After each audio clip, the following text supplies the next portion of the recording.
Handicam, ça fait 7 ans aujourd'hui que cette crise a commencé. On parle de 6 000 morts, on parle d'environ 1 million de personnes déplacées.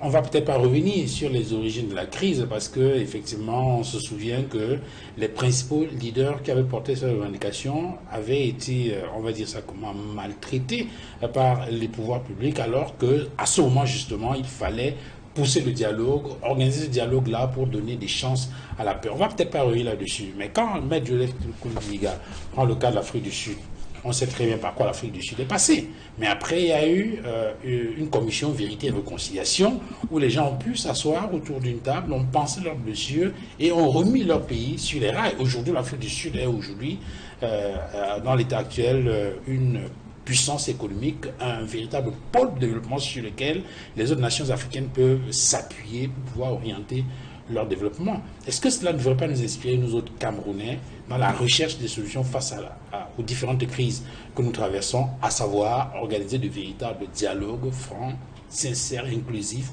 pour mettre un terme à cette crise anglophone? Alors, je voudrais déjà dire que, comme certainement d'autres partis politiques l'ont fait, le professeur Maurice Kamto, au nom du Mouvement pour la Renaissance du Cameroun, a encore fait une sortie la semaine dernière. Pour revenir sur cette crise à l'occasion funeste de l'assassinat des enseignants et d'un prêtre dans cette région. Je crois que je dois être au 10e ou au 15e plateau depuis lors où on vient commenter ces faits-là.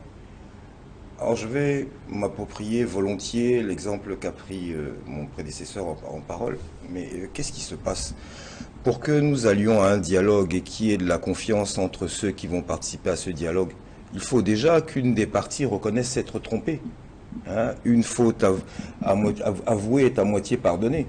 Est-ce que l'État du Cameroun, de par la manière dont il a abordé ce problème, non seulement est conscient qu'il l'a mal abordé, mais est prêt à dire « Ok, très bien, peut-être que nous ne nous y sommes pas bien pris à l'entame. Désormais, nous avons cerné les contours de ce problème et nous sommes prêts à entendre et écouter tout le monde. » Notamment un ministre qui manifestement manque de vocabulaire est obligé toujours d'aller dans des propos qui n'ont rien à voir ni avec la stature de ministre ni avec quoi que ce soit d'autre.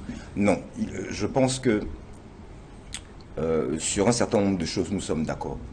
Vous ne pouvez pas prétendre à un État, pour parler donc là des sécessionnistes purs et durs, et vouloir démembrer cet État de ce dont il va être constitué, c'est-à-dire la jeunesse et les enfants. Ce sont eux qui vont faire cet État, si jamais il devait exister un jour. Non, nous ne pouvons pas prétendre vouloir le bien des populations, et ceux qui constituent aux 3/4 cette population-là sont ceux qui sont les plus maltraités. Ça ne peut plus durer.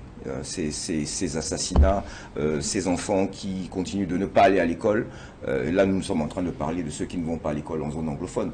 Mais ils sont nombreux ici, à Douala et dans les autres villes du Cameroun, anglophones d'origine, vivant là-bas il y a encore quelques années et qui sont parmi nous mais qui ne vont toujours pas à l'école, faute de moyens, faute d'encadrement. Donc il va être temps, je pense, qu'il y ait moins de condescendance. Des propositions, il y en a eu beaucoup. Jamais il n'y a eu une esquisse de prise en compte.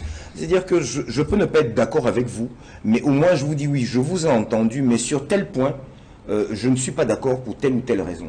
Mais que ce soit en cette matière comme en d'autres, c'est comme si vous parliez en l'air. Jamais, jamais, jamais compte n'a été tenu par ce gouvernement de quelque proposition que ce soit. Ben, écoutez, s'ils ne s'écoutent même déjà pas entre eux, comment voulez-vous qu'ils nous écoutent, nous? Je donne pour preuve, nous avons là une Assemblée nationale qui est majoritairement, très majoritairement, d'un seul parti. Mais avez-vous souvenance d'une loi qui émane d'un des députés de cette Assemblée nationale? Non. Donc, ça veut dire qu'ils ne s'écoutent pas entre eux. Je n'ose pas penser que sur les 400 députés qu'ils sont, il n'y en a pas là-dedans qui sont capables de produire ce que je vois M. Bigui a produit. Si, mais est-ce qu'on en tient compte? Non. Il y a une volonté, une seule. C'est le fait du prince, toujours. Et ça nous a amené là où nous en sommes aujourd'hui. Bon, je suppose que vous avez utilisé une figure de style parce qu'en fait, ils sont 180 les députés. Oui, c'est pareil. Je suis remis. Ça veut toujours dire que c'est un mammouth. Alors,